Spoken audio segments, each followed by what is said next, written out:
नवीन विधेयकामध्ये लक्षवेधी असं काहीच नाही असं म्हणणाऱ्या राऊतांवर बन यांनी पलटवार केला। जेनझी सुधारित कायद्याचं स्वागत करतील म्हणून राऊत अस्वस्थ असल्याची टीका बन यांनी केली। सुधारित कायद्यामुळे राऊतांच्या पोटात दुखतंय, मात्र कायद्याला विरोध म्हणजे अराजकतेचं समर्थन असल्याचं म्हणत बन यांनी टीका केली आहे।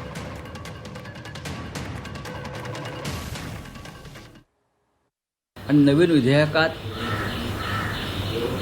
लक्षवेधी असं काही नाही।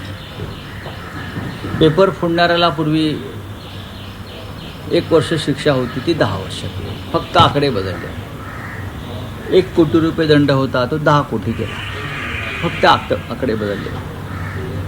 मी आधी म्हणालो आहे की अशा प्रकारचे कायदे करून मोदी हे किती काळ कायद्याचं पालन करू शकतात, हे मोदींचं सरकार।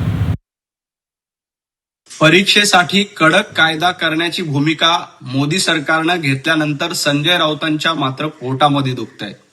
ते म्हणतात की कायद्याचा काय उपयोग होईल। संजय राऊत, तुम्हाला कायदा चालणार नाही, कारण तुम्हाला कायद्यानं चालायचं नाही। या देशामध्ये अराजकता निर्माण झाली पाहिजे, तरुणांची माथी भडकून हा देश पेटवला पाहिजे, एवढाच हेतू तुमचा आहे।